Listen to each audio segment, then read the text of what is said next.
Hey guys, Level Cap here, and today in gaming, console cheating is entering a new era. Nintendo announced a new Switch, a major siege exploit is getting fixed, and much more. PC gamers have been dealing with advanced cheats and hacks basically since the beginning of time. Unfortunately, it looks like advancements in cheating hardware are finally spilling over to the formerly pure console gaming space. A cheat maker is advertising what they call computer vision. It's a combination of hardware and software that uses machine learning to power auto-aim, auto-shooting, and more on any console. It works by piping a video feed of the console's output to a PC where software analyzes what's happening on screen. The software generates controller inputs that get fed back to the console, effectively giving you an aimbot. And of course, this system is much more of an investment than paying a few bucks for PC cheat software, and it certainly might be a lot harder to detect as it doesn't directly interface with the game and the aimbots can be tuned to avoid detection. But the fact that it even exists is proof that there's a market for it. Video game cheats are a massive underground industry, and the top distributors are pulling in millions of dollars. And while hardware cheats for consoles aren't necessarily brand new, none of them have operated at this level before. Leveraging the power of a PC to run cheat software on consoles sounds like a nightmare come to life. But if you're the type of person that wants to cheat in games, this is your happiest dream becoming a reality. The silver lining is that dabbling with hardware exposes cheat developers to a whole new world of legal trouble. Game developers often use copyright law to shut down cheat makers and distributors. Hardware cheats likely infringe on copyrights, patents, and more. That could mean much harsher penalties for companies caught selling this computer vision hardware and other cheats like it. It also means with some of the biggest players in the gaming world, Sony, Microsoft, and Nintendo, don't mess around when it comes to these sorts of things. These companies have a ton to lose if cheating becomes widespread in their formerly utopian console gaming Garden of Eden. In other news, Nintendo announced the Switch OLED. It features a new 7-inch OLED display, increased internal storage, better speakers, and a dock that offers an Ethernet port. Rumors have been buzzing that Nintendo had a Switch Pro. They claimed it offered improved performance on top of a better display. Unfortunately, Nintendo have confirmed the Switch OLED uses the same processor as the original Switch.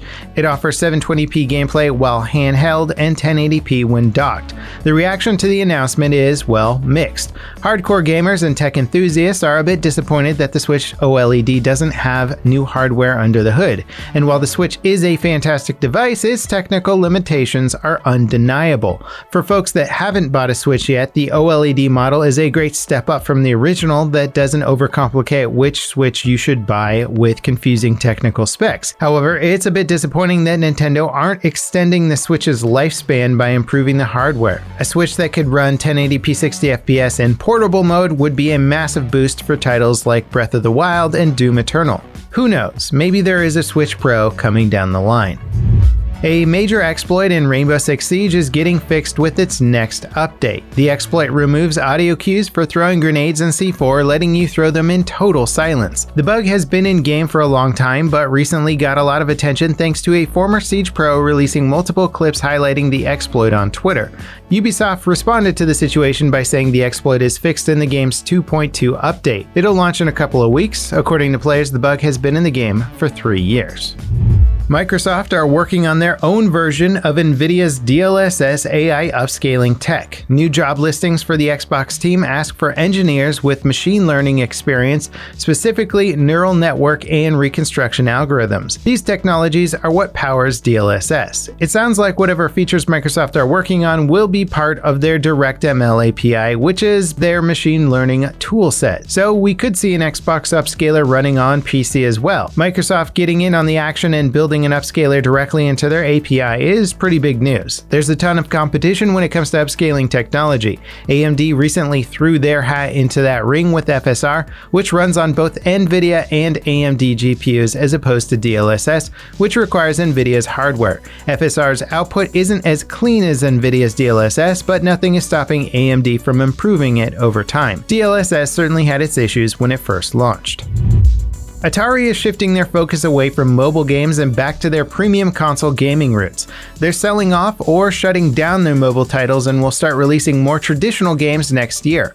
Atari has had a wild few years with investments in hotels, blockchain, a retro gaming console, and mobile games. It's unclear what kind of games we can expect from them next year. Pokemon Go just turned 5 years old, and its developer Niantic announced the game has made $5 billion since launch. And despite the pandemic forcing players indoors, 2020 was Pokemon Go's best year to date. The developers disabled many of the game's social features to keep players safe during lockdown across the globe. And really, it's just incredible to think that a game mostly about being social and exploring public spaces did even better during a pandemic. It made $1.3 billion last year, a 41% increase over 2019's revenue. Sony are hosting another State of Play event on the 8th. It'll showcase new Deathloop gameplay and cover a handful of upcoming indie titles. It's also rumored that Sony will announce their acquisition of Bluepoint Games during the event as a surprise. They accidentally tweeted an image of the announcement last week. In response to rumors about the acquisition, Bluepoint updated their social media accounts to mention being a fully independent, self-funded studio. It's tough to say if that accidental tweet was just someone using the wrong logo file or a genuine leak of a future announcement. Fans of the original Star Wars TIE Fighter game from 1994 hoping for a remake finally had their prayers answered. Well, sort of. A fan remake is now available called TIE Fighter Total Conversion. It's a dramatic overhaul of the original game, remastering everything with more modern visuals and assets. But that's not all. The original game's campaign is famous for being told from the perspective of the Empire, but you don't really play as an evil character. Total Conversion adds an entirely new full-length campaign that dives much deeper into the Empire's dark side. The mod requires X-Wing Alliance on Steam or GOG to run. The owners of open source audio software Audacity caused a stir over the weekend by updating the app's privacy policy. The change allows Muse Group to collect data and potentially share it with third parties like law enforcement or potential buyers. This led to widespread concern that the free and incredibly popular software was being turned into spyware. If you've ever recorded audio on a PC, chances are you've at least heard of Audacity. Muse Group clarified the changes today. The data they collect is limited to your operating system version, processor type, IP address, and opt-in error reports. They say that they'll only share the data with law enforcement if required by law and have no plans to sell it. Muse Group are working on an updated privacy policy with more straightforward language. Before we get to our final story today, I just wanted to say thanks for tuning in. If any stories stood out to you, let us know about them in the comments. We're always interested to hear what games and topics interest you. A new standalone expansion for Watch Dogs Legion is live. Bloodline adds the main character from the first game, Aiden Pierce, and the side character Wrench from Watch Dogs 2. The expansion serves as a prequel to Legion, letting you play as both Aiden and Wrench. Owners of the expansion can also use both characters in the main game story and online modes. Bloodline is $15 on its own. It's included in the game's $30 season pass. And that wraps it up for today in gaming. As always, guys, thank you so much for watching.